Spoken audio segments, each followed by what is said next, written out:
let's begin with the rules. But before that, I again tell you my friends, इस chapter को एक sequence से लेना है. जो मैं आपको कन्वर्जन सिखाऊंगा और उसमें प्रैक्टिस के लिए भी कुछ मैं आपको टास्क दूंगा, वो आपको प्रैक्टिस करना है. फिर हम वन बाय वन मेथड लेंगे. आई रिक्वेस्ट अगेन, ये आई ऑर्डर यू पीपल कि हर मेथड के कम से कम 20 to 30 क्वेश्चंस भी आपको अटेम्प्ट करने हैं. And I again repeat, if you follow the rules, the principle and practice, it is damn easy. National income accounting is easy. So let's begin. There are certain terms जहां हमें conversion लगाना पड़ता है बेटा, है ना. जैसे आपने बचपन में सीखा होगा मीटर को सेंटीमीटर में कन्वर्ट करना या किलोग्राम्स को ग्राम्स में कन्वर्ट करना. तो यहाँ पे भी there are few terms which needs to be converted into some another format. तो ये 3 कन्वर्जन रूल्स है बेटा. I teach you one by one. हम पहला कन्वर्जन जो आज पढ़ने वाले हैं, this is regarding gross and net.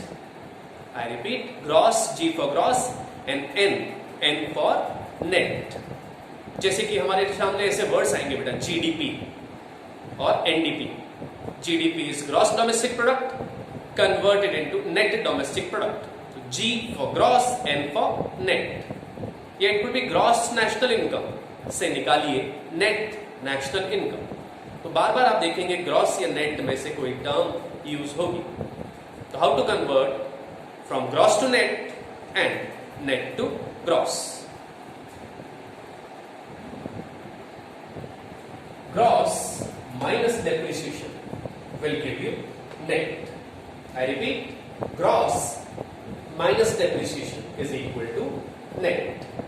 Vice versa करते हैं, इसका उल्टा करते हैं तो बेटा नेट और माइनस डेप्रिसिएशन उधर भेज दें. तो net plus depreciation is equal to gross. अब आप कहेंगे सर बात तो एक ही, आपने फॉर्मूला 2 बार क्यों लिखा? उसका रीजन है बेटा, इन सर्टेन क्वेश्चंस हमें ग्रॉस कंसेप्ट गिवन होगा और नेट निकालना पड़ेगा. तो हम वहां करेंगे ग्रॉस माइनस डेप्रिसिएशन. तो कभी कभार क्वेश्चंस में ऐसा भी होगा बेटा कि हमारे पास नेट कंसेप्ट गिवन होगा, लेकिन हमसे मांगा होगा फाइंड द ग्रॉस कंसेप्ट. तो फिर हम सेकंड फॉर्मूला लगाएंगे, net plus depreciation is gross. Now depreciation जो आप अकाउंट्स में पढ़ चुके हैं सभी लोग, may be some of you from science background जो पहली बार पढ़ रहे हैं, तो बेटा depreciation means the reduction in the value of asset due to wear and tear. एक मशीन को हम लगातार यूज करते हैं तो उसकी वैल्यू डिक्रीज हो जाती है बाय सम अमाउंट. तो that is called depreciation. And in the subject accounting we always refer to it as depreciation. There is a note, important thing.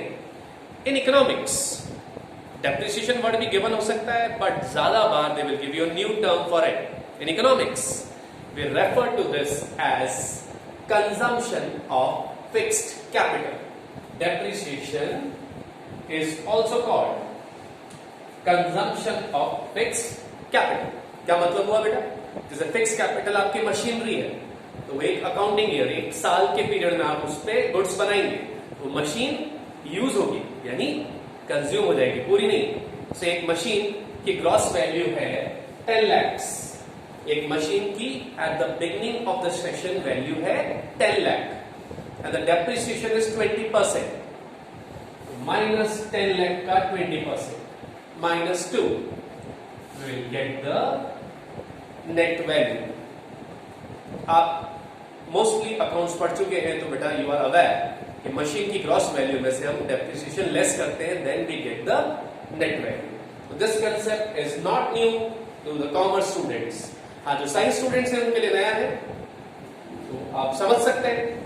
Machine की क्यों बात करें? If you have a car and if you use it for 1 year and you want to sell it, तो same value में बिक जाएगी बेटा. आपने से 5 lakhs में कार खरीदी थी, सपोज एक साल का डेप्रिसिएशन 20% है, तो आप जब कार बेचेंगे तो उसको आपके 4 लाख वैल्यू मिलेगी. क्यों? साल भर में जब आपने कार चलाई तो बेटा उसके चक्के, उसके इंजन, बाकी पार्ट्स यूज अप हो गए, वियर एंड टियर भी हो गए, तो इस कारण उसकी वैल्यू कम हो जाती है. तो this is our first rule. I repeat it, आप भी मेरे साथ बोले कि अगर ग्रॉस से नेट जाना है तो क्या करेंगे बेटा? Minus depreciation. फॉर्मूला क्या हो गया? Gross minus depreciation is equal to net, and otherwise लगाना हो तो net plus depreciation is gross. So this is the first rule. Now we'll learn the second rule. Let's take the second rule. The second rule relates to domestic versus national. आपने सुना होगा GDP, GNP. GDP means gross domestic product. GNP, gross national product. So these two words, domestic and national, are used. They have a different meaning. And this is something new to you, बेटा. Depreciation को तो आपको idea था कि gross minus depreciation is net. Now this is something new. Focused होके ध्यान से समझें. पहले हम ये तीन फॉर्मूले देखेंगे and then I will explain you with my way. But first, let's look at some notations on the board. Copy them. Domestic plus NFIA will give you national. और इसको उल्टा कर दें तो national minus NFIA will give you domestic. अब आप कहेंगे NFIA क्या है? Just wait a second, बेटा. I'll explain with the help of an example, with a pictorial presentation. But कुछ terminologies लेते हैं हम. NFIA meaning अभी बताऊंगा, लेकिन full form. NFIA means net factor income from abroad. My friends, this word is very important. Net factor income from abroad. Short form NFIA कैसे बना बेटा? N यहाँ से, F यहाँ से, I यहाँ से और A. NFIA. NFIA एक स्टैंडर्ड अब्रीविएशन है, आप इसको यूज कर सकते हैं एज अ शॉर्ट फॉर्म. तो ये हो गया NFIA, net factor income from abroad. Now how is it calculated? NFIA अगर आपको डायरेक्टली नहीं गिवन है तो आपको दो टर्म्स देंगे बेटा, उन दोनों का डिफरेंस हमें NFIA तक पहुंचा देगा. तो NFIA is equal to factor income received from abroad minus, ये माइनस साइन है, डैश नहीं. तो I repeat, factor income received from abroad minus factor income paid to abroad. It may happen question में आपको फ्रॉम और to नहीं given. यह हो सकता है इसका उल्टा, जैसे कि दे कैन गिव यू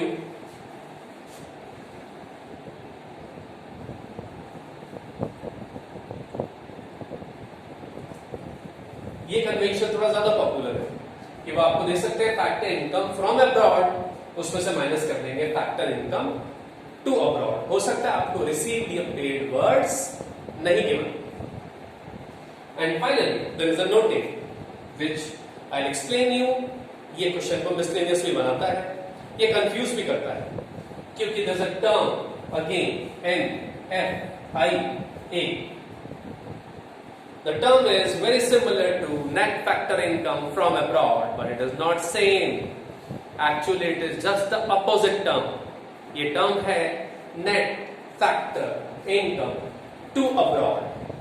तो दोस्तों, in my teaching career, I observed कुछ students ये from और to पे ध्यान ही नहीं देते हैं और to वाली term को ही वैसे ही treat कर देते हैं जैसे from वाली term को. वो students थोड़े जल्दबाजी में रहते हैं और शायद एग्जामिनर्स भी एक इंटेंशनली क्वेश्चन में डालते हैं ताकि आप गलती कमिट करें.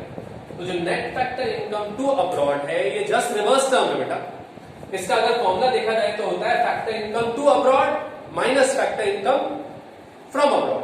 तो ये टर्म जस्ट उल्टी है, जस्ट अपोजिट है. तो इसका हम करेंगे reverse treatment.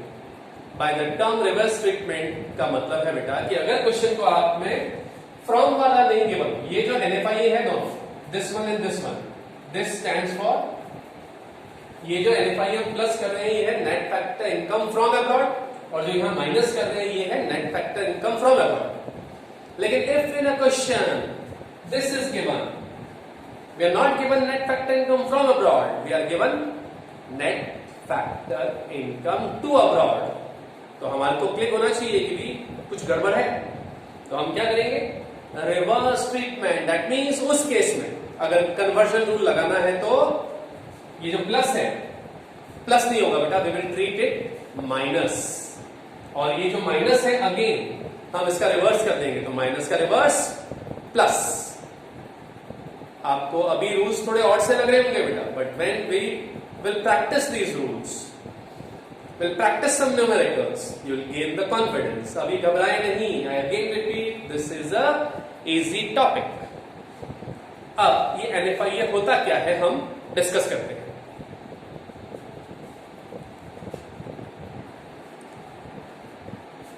Let us understand the term NFIA in its true sense.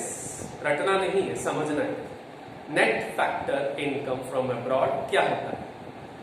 तो इसके लिए बेटा पहले हम डोमेस्टिक इनकम क्या होता है थोड़ा सा ब्रीफ में समझते हैं, थ्योरी में इसको बहुत डिटेल में लेंगे। तो let this be the domestic territory of India. I know India गोल नहीं है, हम ज्योग्राफी में पढ़ चुके हैं इंडिया का नक्शा, it's complicated, so for simplicity I have taken कि let this be the domestic territory of India. Again my friends, domestic territory भी एक टेक्निकल टर्म है जिसको हम डिफाइन करेंगे, डिटेल में लेंगे थ्योरी में, बट फिलहाल इस गोले को समझ लें कि ये इंडिया है। इसमें राजस्थान है, उत्तर प्रदेश है, दिल्ली है, बॉम्बे है, गुजरात है, इंडिया के सारे स्टेट्स हैं। इंडिया में let there be some Indians and Indian firms, and let there be some foreign firms, or let there be some foreigners who are staying in Indian territory and earning, कोई अच्छी company में job कर रहे हैं। Now, what is domestic income?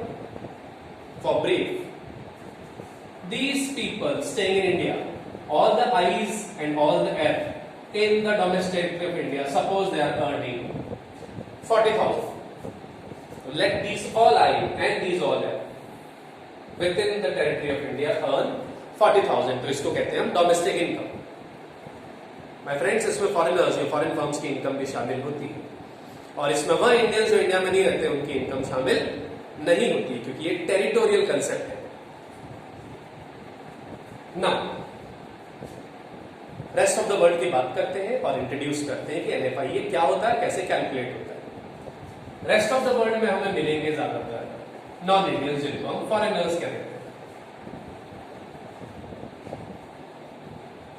But there might be some Indians who are working abroad, they are getting salaries. There might be some Indian firms जिन्होंने foreign में FDI, foreign direct investment कर रखा है। There are few Indian firms which are operating in other countries of the world. तो ये हमारा rest of the world, मतलब India को छोड़ के बाकी सारी कंट्रीज, यहाँ पाकिस्तान भी है, अमेरिका भी है, जापान भी है। नाउ NFIA को समझते हैं, उसके लिए लेट अस अस्यूम कि these Indians, Indian firms and Indian individual are earning some factor income. It could be rent, wages, interest or profit. ये factor income टर्म भी हम आगे डिस्कस करेंगे। फिलहाल आप समझ लें कि हमारे इंडियंस और इंडियन फर्म्स कुछ पैसा कमा रहे हैं, and this is being sent to India. Let this be 12,000। ये 12,000 मैंने क्या लिया है बेटा कि दोज इंडियंस और Indian firms which are operating in the rest of the world, हमने उनकी फैक्टर इनकम अज्यूम की 12,000। Same way there are a few foreigners or foreign firms operating on India's territory. Let them earn, say, 8,000. जैसे there is some foreign firm, say Samsung India Limited, located in Bangalore. वो अपना profit कमाएगी तो किसको भेजेगी बेटा? अपने parent company को, और उसकी पेरेंट कंपनी कहाँ है? Rest of the world. तो ये 12,000 is something which will come in India, and this 8,000, though it is generated in India, but it will go out of India. अब हम NFIA का फॉर्मूला रिकॉल करते हैं। NFIA था बेटा, NFIA था factor income received from abroad minus factor income paid to abroad.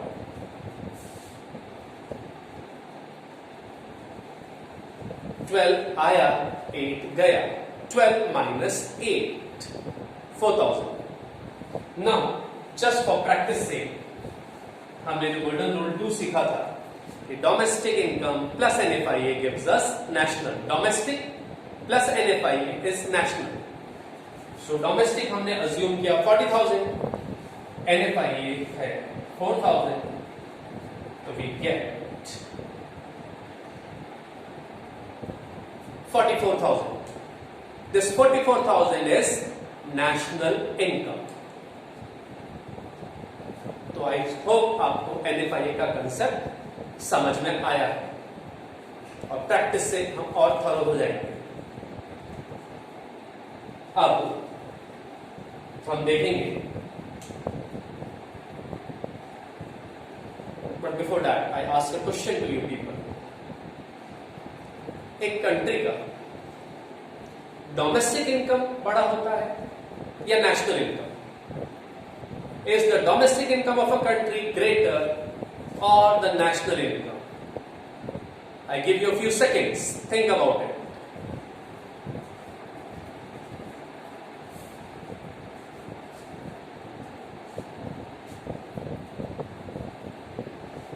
क्या सोचा? सब स्टूडेंट से कि नेशनल इनकम हमेशा बड़ा होता है, ऐसा? Do you think so? क्योंकि आपको लगता है समथिंग प्लस समथिंग, तो this figure would always be greater than that. You are wrong if you think like that. National income domestic income से छोटा भी हो सकता है। It depends upon the figure of NFIA। In this particular example which I took, 12,000 India में आया और 8,000 गया, तो 12 minus 8 we had a figure plus 4,000. So if NFIA is positive, if net factor income from abroad is positive, then we can surely say national income is greater than domestic income. But what if NFIA is negative? So let's change the data and see the impact.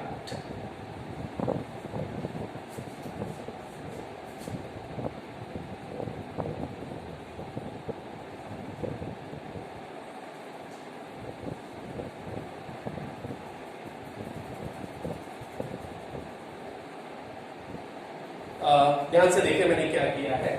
12,000 India में आया है, factor income from abroad, receive from abroad. 18,000, I change the figure, 18,000 is a factor income paid to abroad. अब अगर हम NFIA निकालें तो क्या था formula? Factor income received from abroad minus factor income paid to abroad, 12 minus 18 minus 6,000। My friends, NFIA minus में भी हो सकता है। Now let's apply the formula कि domestic income plus NFIA gives national. तो इस बार 40,000 प्लस माइनस का 6,000। Surprise, but it's a fact. In this case, where NFIA, where net factor income from abroad is a negative figure, which is possible, practically possible. In this case, what do we observe? The domestic income is greater and the national income is less than the domestic income. And if I take both the figures equal, both the figures from or to, then domestic income would be equal to national income.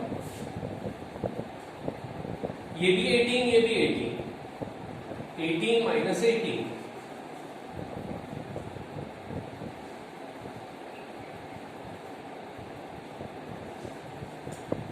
if NFIA is 0, then we conclude that domestic income is equal to national income. So let's sum up what we have learned.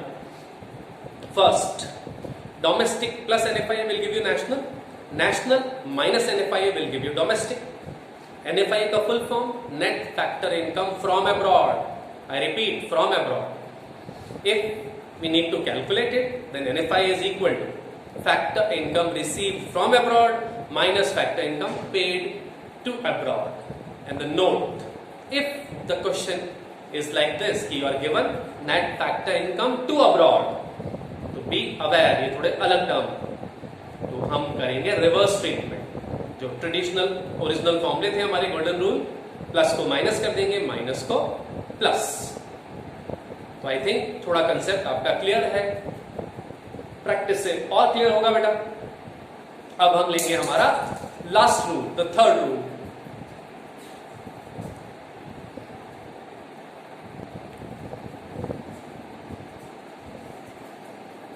Let's take the last rule of today, which is related to taxation, subsidy. The rules relate to the two terms FC and MP, where FC stands for factor cost and MP stands for market price. अब आप कहेंगे कि भैया ये दो terms क्या है? What are these two terms, factor cost and market price? तो बहुत इजी है बेटा. The market price is inclusive of taxes.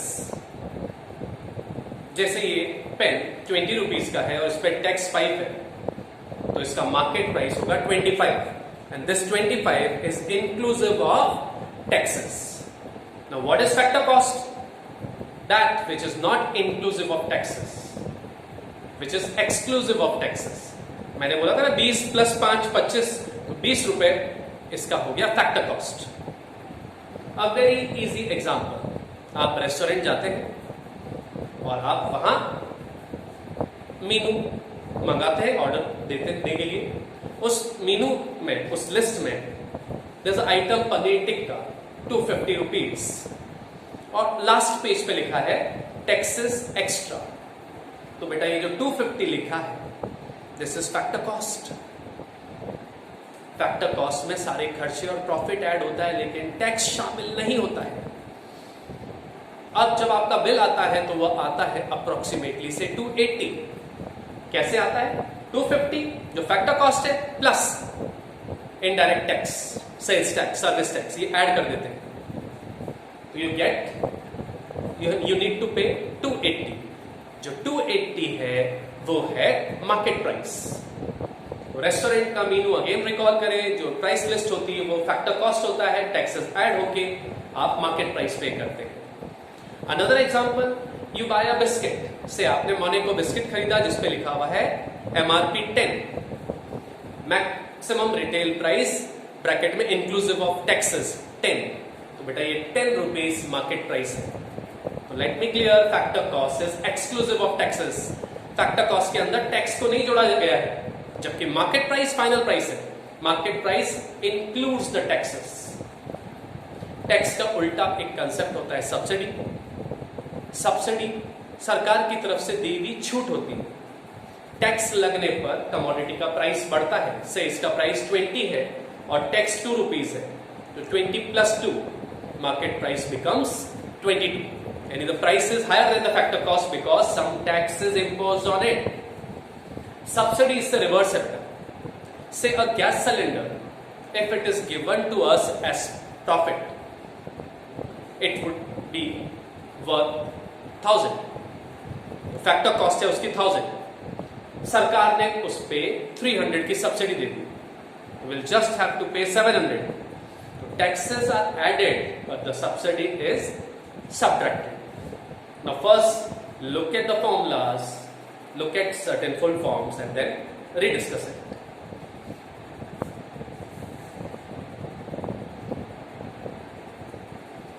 FC plus NIT would give us NP, and किसी का रिवर्स हो गया, NP minus NIT is FC. NIT का full form है Net Indirect Taxes. Net Indirect Taxes can be calculated by this formula, IT minus S, या full form में ले तो Indirect Taxes minus Subsidy. Taxes हम budget में detail में पढ़ेंगे. Direct taxes are like income tax or corporate tax, whereas indirect taxes का आज की डेट में बेस्ट एग्जांपल है बेटा GST. Taxes applied on goods and services are called indirect taxes. तो indirect taxes में से सब्सिडी लेस करने पर हमें NIT मिल जाएगा. Now let us understand. वापस रिपीटेशन, उससे समझना आता है. तो let us take the case of tax and subsidy separately. Suppose there is a product whose factor cost is 50 and the government imposes 10% tax. तो 50 का 10% 5. The market price of the product will become 55. The market price in this case is higher than the factor cost. Now take the example of subsidy. Say there's a product whose factor cost is 1,000, but due to some reason the government wants to benefit the consumer. Say the government wants the fertilizers to be of less cost. It must be cheaper for the farmer because they are poor. The government can give a subsidy of 40%. 1,000 plus 400 नहीं होता, tax plus होता है, subsidy subtract होता है, subtract कर दें. Surprising, in this case the market price is less than factor cost. यहां हमने सेपरेटली पढ़ा क्योंकि कमोडिटी वाइज पढ़ा, लेकिन national income is for the whole economy, तो हम सारे गुड्स का कंबाइन पढ़ते हैं, तो we take both of them together. IT को प्लस कर देते हैं और सब्सिडी को सब्ट्रैक्ट कर देते हैं. तो डियर फ्रेंड्स, आज के लेक्चर में हमने बहुत स्लोली सोच समझ के आराम से धीरे धीरे तीनों रूल पढ़े. You practice them, learn these. आप वीडियो को पॉज करके जो फॉर्मुलेज हैं, जो अब्रीविएशन है, जो फुल फॉर्म है वो लिखें, प्रैक्टिस करें. नेक्स्ट क्लास में हम 8 टर्म्स लेंगे, 8 which are similar to national income, but उनमें से नेशनल इनकम एक ही होगी. तो उन 8 टर्म्स पे उनमें से 1-2 के एग्जांपल ले लेता हूं, जैसे GDP, gross domestic product, NDP, net domestic product, GNP, gross national product. अभी नहीं बताऊंगा सारे. In the next class we will study the 8 terms and we will learn how to convert those 8 into the other 8. So I'll teach you some conversion by using these 3 conversion formulas. So hope today's class would be fruitful. I again repeat, national income relatively tough है, तो आप focus होके पढ़ें, practice करें, written work करें. I promise I'll make it easy for you. That's all for today. Have a nice day.